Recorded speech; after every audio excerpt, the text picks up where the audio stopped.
ყველას მოგესალმებით, ძვირფასებო.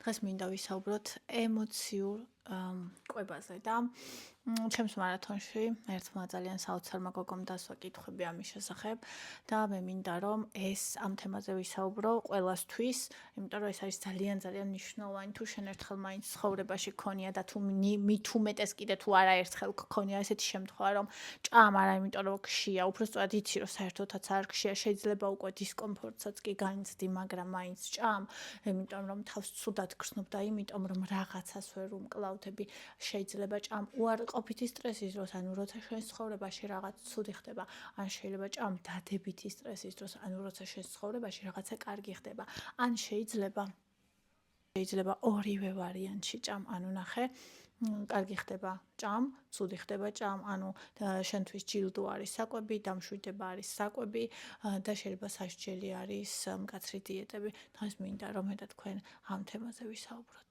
როგორც უკვე თქვი, ემოციური კვება არის სტრესის გაჩუმების გზა, არა სტრესის განცდის გზით, არამედ საჭმლით. საჭმელი რა ხდება, როცა ჩვენ საჭმელს ვჭამთ? მით უმეტეს ისეთ საკვებს, რომელსაც ემოციური კვების დროს ვჭამთ, ეს არის junk food-ი, ანუ ძლიერი გემოს მქონე, ცხიმიანი, მაღალკალორიული ან ტკბილი საკვები. რა ხდება ამ დროს? ამ დროს ტვინში გამოიყოფა ბედნიერების ჰორმონი, მაგრამ მხოლოდ იმ მომენტში, როცა ჩვენ ამ საჭმელს ვჭამთ. ანუ, როცა ჭამ, იმ მომენტში თავს უკეთესად გრძნობ. და თუ შენ ბავშვობიდან მიჩვეული ხარ, რომ სტრესის დროს საჭმელს გაჭმევდნენ, ან შენ თვითონ იპოვე ეს გზა და ასე უმკლავდებოდი სტრესს, მაშინ შეიძლება მრავალი წელია უკვე გაქვს ეს ჩვევა და ძალიან ბევრი ადამიანის და მათ შორის ჩემიც ჭარბი-წონის მიზეზი იყოს სწორედ ის, არა ის, რომ უნებისყოფოები გვართ, არა ის, რომ ჯანსაღი კვება არ ვიცით, არა ის, რომ უამრავჯერ არ დაუცავს ადამიანს დიეტა ან სწორი კვება, არა, არამედ ის, რომ ადამიანი საკუთარ გრძნობებს ვერ უმკლავდება, არამედ ჭამს. და ბოლოს აი, არ ვიცი, თქვენ გინახავთ თუ არა, მე უყურებდი ხოლმე გადაცემას, ვიწონის 100 კილოს და ასეთი გადაცემები რო არის და იქ ყველა ადამიანი ერთ და იგივეს ამბობდა, რომ მე ჩემ ცხოვრებას კი არ ცხოვრობ, მე ჩემ ცხოვრებას ვჭამ. ანუ რეალურად მათი ემოციების ერთადერთი მიღების გზა ხდებოდა საკვები. ნახეთ, ადამიანი ჭამს, თორგუნავს სტრესს და რო ჭამს ზედმეტს და ორგანიზმი თავს ცუდად გრძნობს და წონა ემატება, ამით იმას ახალი სტრესი უჩნდება და ამ ახალ სტრესსაც ჭამით უმკლავდება. ანუ ეს არის რეალურად აი ესეთი ჩაკეტილი წრე, სადაც ერთის მხრივ ადამიანი ცდილობს გადარჩეს, მეორის მხრივ ადამიანს აქვს სირცხვილის გრძნობა და საკუთარი აი შეგრძნება, რომ არაფრად ღირს, საკუთარ თავზე წარმოდგენას კარგავს, საკუთარი თავის სიძულვილს იწყებს და მე იწყებს მკაცრ დიეტებს, ძალიან დიდ შეზღუდვებს და მე ეს დიეტები და მკაცრი შეზღუდვები, როგორც კი ვეღარ უძლებს დაგროვილ სტრესს ადამიანი, გადადის ისევ უკონტროლო კვებაში. და აი ეს არის ჩაკეტილი წრე. ამ შემთხვევაში ჩვენ არ შეიძლება ადამიანს პირდაპირ ჯანსაღ კვებაზე ვესაუბროთ. აქ ჯერ ჯანსაღი მიდგომა უნდა ჩავრთოთ, რაზეც დღეს მინდა რომ ჩვენ ვისაუბროთ. საიდან იღებს სათავეს ემოციური კვება? ერთი არის სტრესთან გამკლავება, მეორე არის ბავშვობის ტრავმა, თუ ბავშვობაში ისწავლა ადამიანმა სტრესის კვებით ჩახშობა და მესამე არის დიეტების, მკაცრი დიეტების და დარღვევების, აი ეს მანკიერი წრე. ახლა ნახეთ, რა განსხვავება არის ემოციურ შიმშილსა და ფიზიკურ შიმშილს შორის. ფიზიკური შიმშილი მოდის დიდხანს, მოდის ნელა, შეიძლება უსიამოვნო განცდა გქონდეს ადამიანს კუჭში ან სხეულში, დიდი ხანი როცა საჭმელი არ გაქვს მიღებული, მაგრამ ძალიან მშვიდად და წყნარად უმკლავდები ფიზიკურ შიმშილს. ხოლო ემოციური შიმშილი არის უცებ მოვარდება, ხო, და ფიზიკური შიმშილის დროს კიდე ნებისმიერ საჭმელს შეჭამ, ოღონდაც ეს შიმშილი დაიკმაყოფილა და შენთვის არ არის მნიშვნელოვანი, რომ მაინდამაინც კონკრეტული საჭმელი ჭამო, როცა ნამდვილად გშია. ხოლო ემოციური შიმშილის დროს გინდა კონკრეტული საჭმელი. აი ჯერ ეს გრძნობა მოდის უცებ, აი როგორც ცუნამი, ესე გადაგივლის თავზე და აი გინდა აუცილებლად კონკრეტული საჭმელი. და ეს აუცილებლად არის ან ამე ტკბილი, ან ჯანკი, ან მაღალკალორიული რაღაცა, არასდროს არ არის მაგალითად რაღაცა ჯანსაღი და ესეთი საკვები. არა. ანუ რაც შეიძლება კალორიული, რაც შეიძლება მძაფრი გემოებით და ხშირად როგორც თქვი ცხიმიანი და ტკბილი ან ორივე ერთად მაგალითად ისეთი კრემის ცხიმიანი კრემის მქონე ტორტები და ასე შემდეგ. ან ისინი ორცხობილები, რომელშიც დიდი ოდენობით შემცველობით აქვს შაქარი და კარაქი და ასეთები რა. და ანუ ამ დროს საერთოდ შეიძლება არ გშიოდეს. შეიძლება საერთოდ აი წეღან 5 წუთის წინ ჭამე და აი აქ იცის მოზღვავება. შეგრძნო რომ ეხა თუ არ შეჭამ, ვაიმე არ იცი რა გეშველება. ან ძალიან ცუდად გრძნობ თავს ამ დროს და გინდა კონკრეტულად რომ შემოგთავაზონ რომ აი ხა ხო გშია და აი მოდი ეს სალათი, ეს ფილესგან მომზადებული მწვადი, ეს გემრიელი რამე ნახშირწყალი მაგალითად წიწიბური. აი მოდი ეს ჭამ. ეგ არ გინდა. აი ის გინდა. ხდებით? ანუ ემოციური კვება და ფიზიკური შიმშილი ხო, ემოციური შიმშილი და ფიზიკური შიმშილი ხო სხვადასხვანაირად აღიქმება. საკვებით სხვადასხვანაირი გინდა. მაგ დროს, იმიტომ მუშაობს ასე, რომ ეს არის დოფამინური ჯილდოს სისტემა ტვინში. ანუ შენმა ტვინმა ისწავლა, რომ მას ასე აჯილდოებენ. ნახე ახლა რა შესაქმე. ძალიან ხშირად ჭარბი წონა აქვთ ადამიანებს, რომლებსაც აქვთ კარგი გოგოს ბრჭყალებში სინდრომი. მაგალითად ადამიანს არ შეუძლია რომ სხვა ადამიანებს უთხრას უარი, იმიტომ რომ ვაიმე არ აწყენოს. ან ადამიანს არ შეუძლია დააფიქროს საკუთარი აზრი, იმიტომ რომ ეშინია რომ რას იტყვიან მასზე სხვები. ან ადამიანი მუშაობს ძალიან ბევრს და აღარ რჩება დრო საკუთარი თავისთვის დასვენებისთვის, სულფასოვანი ძილი, კვება ამისთვის დრო აღარ რჩება. და ამ დროს ერთადერთი ჯილდო და ერთადერთი სიხარული, რაც აქვს დარჩენილი იმ ჯანსაღის ნაცვლად, რაც უნდა კონდეს, მაგალითად სრულფასოვანი დაძინება, მაგალითად ემოციის განცდა, იმის ნაცვლად აქვს საკვები. იმიტომ რომ საკვები ნახეთ როგორი რაღაცა ყოველთვის და ყველგან არის ხელმისაწვდომი. ჩაიგდებ, აი მე ვიცნობ ადამიანს, რომელსაც პრობლემები, ბევრი პრობლემები ჰქონდა ცხოვრებაში და ყველა კუთხე კუნძულში მის სახლში, სადაც მიხვიდოდი, იდო ვაფლები, პეჩენიები, ორცხობილები, ანუ შოკოლადები და აი სადაც არ უნდა დამჯდარიყავი, ხელის გაწუდენაზე ყველგან იყო აი საკვები.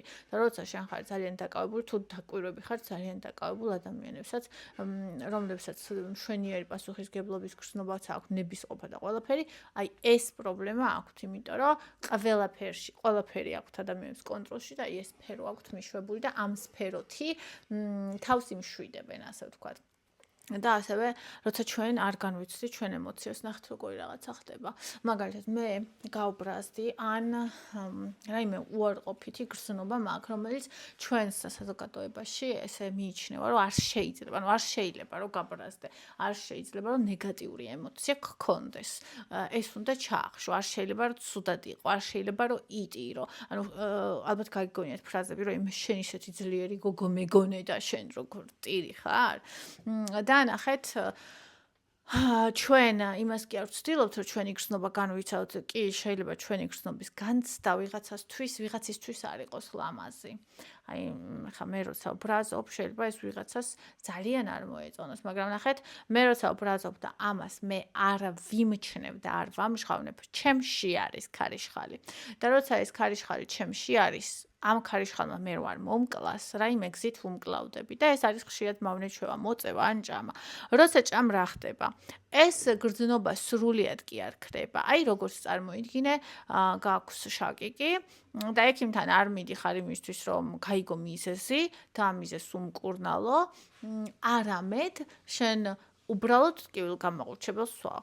ანუ რაღაცა არა მარტო თავი, თუნდაც გული ან ნებისმიერ რაღაცა ღმერთმა დაგვიფაროს, გვაწუხებს და გვტკივა და მიზეზს კი არ პოულობთ და იმას კი არ მკურნალობთ, უბრალოდ ტკივილ გამაყურჩებელს სვავთ.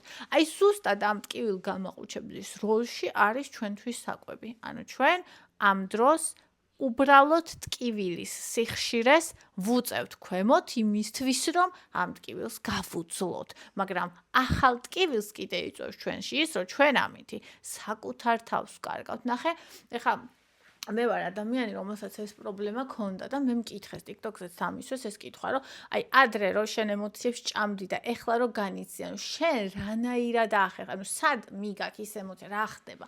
ნახეთ, მაშინ მე იმ ემოციას დავუწევდი და ეს დაწეული ემოცია, აი მუსიკა რო არის ძალიან მაღალ ხმაზე, ყურები რო გისკდება და ასე დაუწიოთ დაბალ ხმაზე, რომელიც არ გსიამოვნებს, არ მოგწონს და ანუ კი არ გამორთო არამედ დაუწიო და სულ იყოს, ანუ რეალურად სულ გაქვს დეპრესიული ფონი, სულ ცუდად ხარ, იმიტომ რომ უარის თქმა არ შეგიძლია, იმიტომ რომ სხვებისთვის კომფორტული ხარ, შენი აზრის გამო თქმა არ შეგიძლია, შენ რო ცუდად ხარ, იმას ვერ ამბობ, ყოველთვის ყველგან ძლიერი უნდა იყო, არ გაქვს სისუსტის უფლება და რეალურად, ანუ აი ამ ყველაფერს როგორღაც დაუწიო, სულ ჭამ. ხვდები? სულ ანუ იმიტომ კი საჭმელი გიყვარს. არა, საჭმელთან საერთოდ ახლოს არ არის ეს ყველაფერი გავლილი. უბრალოდ იმიტომ რომ ამ ყველაფერს გაუმკლავ და იმიტომ რომ სხვანაირად არ იცი. და აქ უნდა გავხდეთ მოუხერხებელი პირველი გამოსავალი. ნახე? რისი გაკეთებაც არ შეგიძლია, ამბობ რომ ამის გაკეთება არ შეგიძლია. როცა გეტირება ტირი ხარ, როცა ბრაზობ, ეს იმას არ ნიშნავს, რომ ჭურჭელი ამტრიო და ადამიანებს რაღაცა მათი პირადი სივრცე გადალახო. არა. შენ თავთან, ახე მოვიდა ემოცია ბრაზი, ხო? ჩემ თავთან მე ვამბობ, რომ ეხლა მე ძალიან ვბრაზობ. მე ვამბობ, მე რატო ვბრაზობ ახლა ძალიან? იმიტომ რომ მე არ დამინახეს, იმიტომ რომ ჩემი ხმა არ გაიგეს, იმიტომ რომ მე გამაუფასურეს და მე ამის გამო ძალიან ვბრაზობ.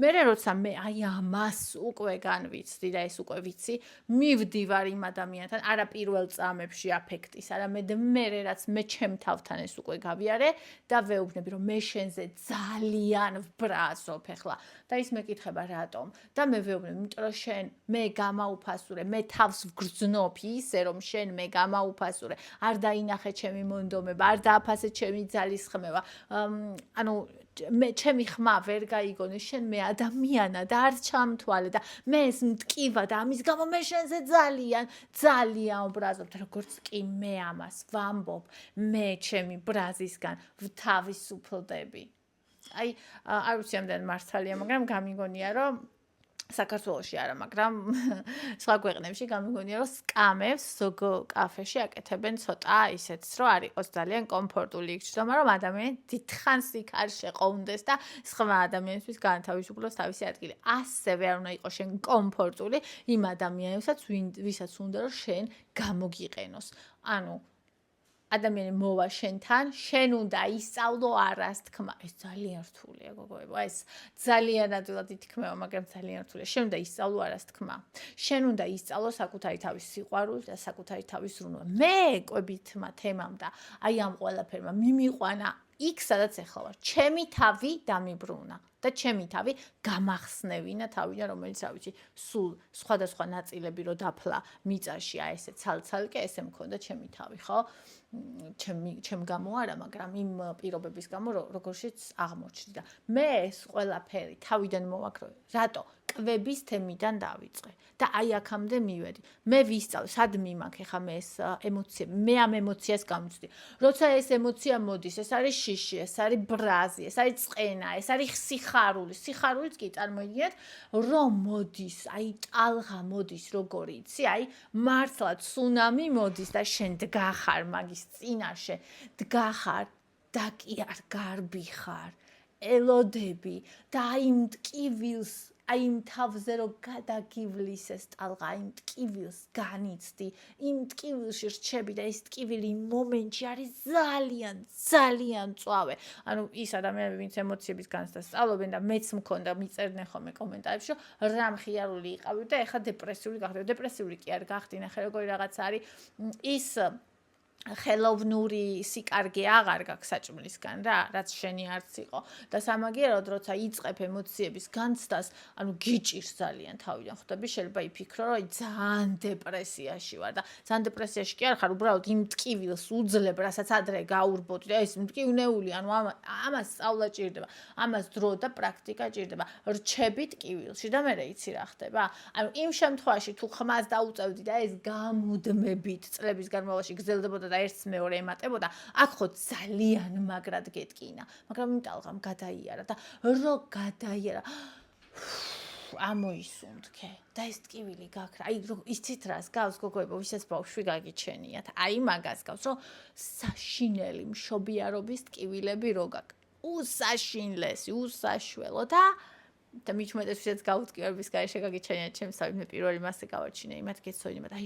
აი ეს საშინელი და რო გააჩენ ბავშვს, ის ტკივილი გეუბნება, ანუ ისე მიდის, საკეისროზე არ ვსაუბრობ, ვინც ფიზიოლოგიურად აჩენს, ის ტკივილი ისე მიდის, რომ თითქოს არც ყოფილა. ანუ თითქოს არც ყოფილა. აი ესეც ესეა. იმ მომენტში კვდები ისე ცუდად ხარ, მაგრამ რო გაუძლებ, ჯერ ერთი უფრო მაგარი და ძლიერი ხარ.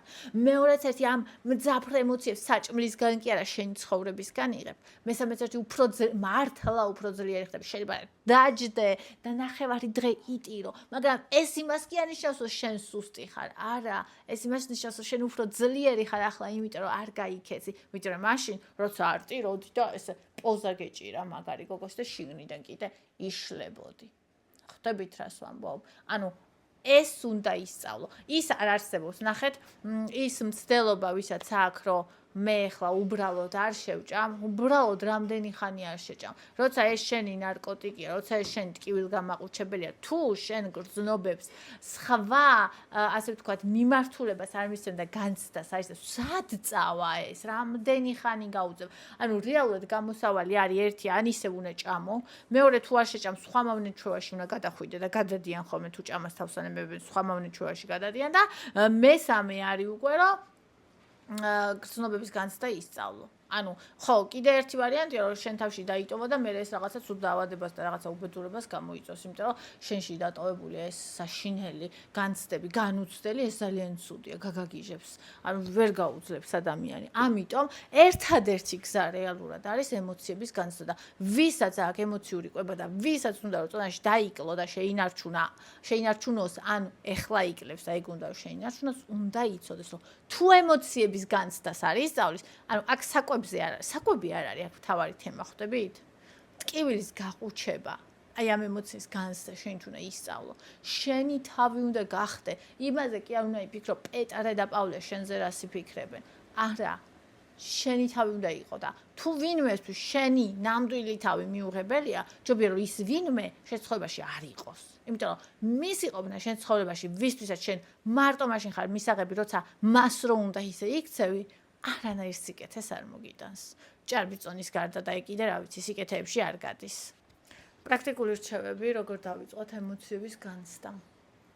როგორც უკვე თქვი ზემოთ, გაჩერდი და დაარქვი შენს ემოციას სახელი. მე ახლა ძალიან ბედნიერი ვარ, ძალიან მიხარია და არ ვიცი ეს როგორ განვიცადო. ჩვენს სოციუმში არა მარტო ის ისჯება, რომ ცუდად ხარ და ტირი ხარ, აი შენ რა მაგარი გოგო ხარ და ბიჭი ხარ და რატო ტირი ხარ, არამედ ისიც ისჯება, რა არის, რანაირად გიხარია, რა უნახავი ხარ, რა არის, ესეთი სიხარული რა არის. ანუ შენ ეს კი არ გიხარია, შენ ამას დაამაჟობ და ასეთი რაღაცა, ხო?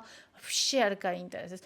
გინდა რომ იკივლო სიხარისგან იკივლე, გინდა რომ იხტუნე, გინდა რომ ანუ აი ბავშვები რო არიან, ხო იცით, ეს ვისაც აქვს, ანუ ხშირად აუტიზმის სპექტრის ბავშვებს, ხო? აი ასე ემოციები გამოდის გარეთ და ჩვენ შეგვიძლია რომ ვიხტუნოთ აი ესე სხეულით, ანუ სხეულით გამოდის ემოციები გარეთ. ჩვენ შეგვიძლია ემოციას დავხვდეთ, დავარქვათ სახელი, მე ძალიან მიხარია და ვერ ვუძლებ და შეგიძლია ხელები იქნიო, შეგიძლია იხტუნო, შეგიძლია ირბინო, ანუ ემოცია სხეულიდან უნდა გამოვიდეს და შენ უნდა იცოდე ეს რა ემოცია, ანუ შენზე უნდა გადაატარო, არ უნდა გაიქცე. არ ქმევს სახელს და არ გარბი ხარ. პირველი რასაც აკეთებ. 10 წუთის წესი, ეს არის ძალიან მნიშვნელოვანი. რაღაცა მოხდა.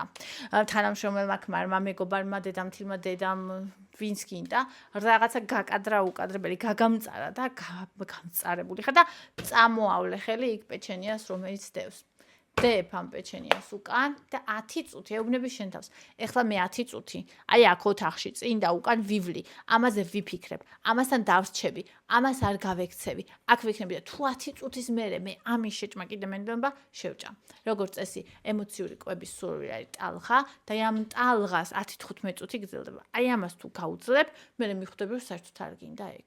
ნუ თავიდან ვერ გაუძლო, შეიძლება 10-დან ერთხელ გაუძლო შეიძლება, მაგრამ ეგეც პროგრესია. იმ შემთხვევაში თუ ადრე 10-დანაც შემთხვევაში ჭამდი. შეცვალე შვება. ანუ ნახე თუკის შვებას განჭევს საჭმელი, რეალურად საჭმელი არის ილუზია, სუროგატი. ანუ ნახე ის ბედნიერება მას არ მოაქვს შენთვის, შვება არ მოაქვს. ეხლა ეს არის იმწუთიერი. ანუ მას შენთვის სიკეთე არ მოაქვს. შენ მოძებნე ისეთი სიკეთეები, რომელსაც ნამდვილად სიკეთე მოაქვს შენთვის და რომელიც ნამდვილად გიყვარს. მაგალითად, ეს შეიძლება იყოს გასეირნება. ეს შეიძლება იყოს შინაური ცხოველების მოფერება. ჩემთვის მაგალითად ძალიან იმიტომ მიყვარს და იმიტომ სულ მყავს, რომ მე რომ ამას ჩავეხუტები, აი სულ რო ქვეყანა იქცეოდეს, მაინც კარგად ვარ. თუ ბავშვებთან ხარ ასე, ბავშვებს ეფერები, ეკონტაქტები. თუ ცხოველებთან ხარ ასე, ცხოველებთან, თუ შენთვის ეს განტვირთვა და დიდი დადებითის მომტანი, დოფამინის გამომყოფი ტვინში არის ხატვა ხატავ, თუ წიგნების კითხვა წიგნს კითხულობ, თუ ლექსის წერა ლექსს წერ, ან კითხულობ, თუ ხატვა ხატავ, თუ მუსიკას უსმენ, ანუ თუ ფილმს, ანუ რაც არის შენთვის სასიამოვნო, რომელიც ძალიან გატკბობს და შეგიძლია რომ ყველა სიტუაციაში გამოიყენო, აი მაგას ანაცვლებს საჭმელს მაგით. ანუ როცა ემოციები გაქვს და ცუდად ხარ, იმას აკეთებ და არა ჭამ. ერთხელ, ორჯერ, 10ჯერ, 100ჯერ და მერე გამოვა. დღისით შიმშილი. უმეტესად ადამიანები, ვინც ემოციურად ჭამენ, დღისით საერთოდ არაფერს არ ჭამენ და შიმშილობენ. თუ დღის განმავლობაში დილას, შუადღისას, საღამოს შეჭამ სრულფასოვნად კვება, სადაც იქნება ცილა, ცხიმები, ნახშირწყლები, უჯრედისი, აი ეს დაბალანსებულ საკვებს თუ შეჭამ სამჯერ, თუ გექნება შუაში 2 ხემსი, ეს იმ შემთხვევაში, როცა თქვა წონაში არ იკლებ, ხო? 2 ხემსი, დაბალანსებული კვება, ორგანიზმი არის გამოკვებილი, ორგანიზმი არის კარგად და საღამოს, როცა ვთქვათ ემოციური კვება შემოგიდევს, შენი ფიზიკური სხეული მას აღარ დაეთანხმება. ნახეთ, გაცილებით ადვილია გაუწიო წინააღმდეგობა ემოციურ შიმშილს, როცა ხარ დანაყრებული და ორგანიზმი დანაყრებულია და როცა მშიერი ხარ, ჩათვალე რომ შანსიც არ გაქვს. ანუ უბრალოდ თუ ძალიან დიდი პრაქტიკა არ გაქვს და თუ აი ეხლა მე მაგალითად შეიძლება უმკლავდები ამ ყველაფერს ვიკვებები ესე სწორად რაღაცა და ერთი დღე ისეთი აღმოჩნდეს რომ მთელი დღე გარეთ ვარ მე ვერ მოვახერხე ვერ ვჭამე მე შემიძლია ეს გავაკონტროლო მაგრამ თუ შენ ახლა იწყებ ამ გზას ხო აი ძალიან დიდი ყურადღება უნდა მიაქციო რომ მშიერი არ უნდა იყო ანუ მთელი დღე მშიერი თორე ეს სტრესად გროვდება ეს შიმშილიც ემატება იმ შენ ემოციური კვების ჭამას და ანუ სურვილს და ფაქტიურად გარდაუვალია ის რომ საღამოს ბევრს შეჭამ და ემოციურად შეჭამ და იმაზე ბევრს შეჭამ იმ საღამოს ვიდრე მთელი დღე რომ დაბალანსებულად სამჯერ გეჭამა ნორმალურად იმაზე მეც შეიძლება მოცულობით ნაკლები მოცულობიანი საჭმელი ჭამა მაგრამ კალორიებით 2ჯერ და 3ჯერ მეტი იქნება და ამიტომაც ესეც არის რაც გვასუქებს ციკლიდან ამოიღე ესე ამოაძრე და გადააგდე დანაშაულის გზნობა არ გამოგივიდა ისევ ემოციურად ჭამე და ამოიღე დანაშაულის გზნობა რატო ნახე დანაშაულის გზნობა რო გიჩდება ეგრევე ეს იწევს ახალ სტრესს, რომელსაც ასევე საჭმელით უმკლავდები. რეალურად რო ჭამე უკვე, ვერ გააკეთე, დანაშაულის გზნობა საკუთარი თავის სიძულვით გიჩნდება და უფრო მეც ჭამ. და გეგმა რომ ოდესღაც დაიწყებ მე. არა, იცი რომ ოდესღაც არ დაიწყებ, ყოველ დღე აი აქ ხარ და დღეს უნდა მოიგო ბრძოლა. თუ ბრძოლა ვერ მოიგე, შენ თავს კი არ ეჩხუბები. მაგრამ ეს კი არ ნიშნავს იმას, რომ შენ თავს ყველაფრის უფლებას აძლევ. არა, დასკვნები გამოგაქვს. დასკვნები გამოგაქვს და შენ თავს ეუბნები, ოკეი, დღეს არ გამომივიდა. აი მე ვცადე და არ გამომივიდა. ეხლა იმაზე ვიფიქრებ დღეს, რატომ არ გამომივიდა? აქედან გამოვიტან გაკვეთილს, დასკვნას და შემდეგში გავითვალისწინებ, რომ შემდეგში გამომივიდეს და მართლა სწავლობ შენ შეცდომაზე და შემდეგში გამოგდის. ანუ ეს არ გამოსვლა აღიქვი არა როგორც მარცხი, არამედ როგორც პროცესის სწავლის ნაწილი. აი როგორც ბავშვი რო სწავლობს სიარულს და ეცემა, ეს არ არის მარცხი, ეს არის პროცესის ნაწილი. აი ასე აღიქვი. ოღონდ არა უპასუხისმგებლობით არ მოეკიდო და არ დაიკიდო და სულ მასე არ გააგრძელო, არამედ მაქედან ისწავლე. ემოციური კვება ჩემო ძვირფასებო საჭმლიდან არ იწყება. ემოციური კვება იწყება, როცა სტრესთან, ვერ გამკლავებულ ემოციებთან, მოწყენილობასთან, შენ თავად არ ყოფნასთან, მარტო რჩები და უბრალოდ არ იცი ამას როგორ გამკლავდე. და თუ შენ ასე ხარ და ამ დღეში ხარ, იცოდე რომ მარტო არ ხარ. ამაზე ადამიანები უმეტესად არ საუბრობენ და ამიტომ მინდა რომ მე ვისაუბრო. მინდა იცოდე რომ ძალიან ბევრ ადამიანს აქვს რეალურად ეს პრობლემა და ყველაზე ხშირად ჭარბი-წონის მიზეზი სწორედ ეს არის. მაგრამ გამოსავალი არსებობს.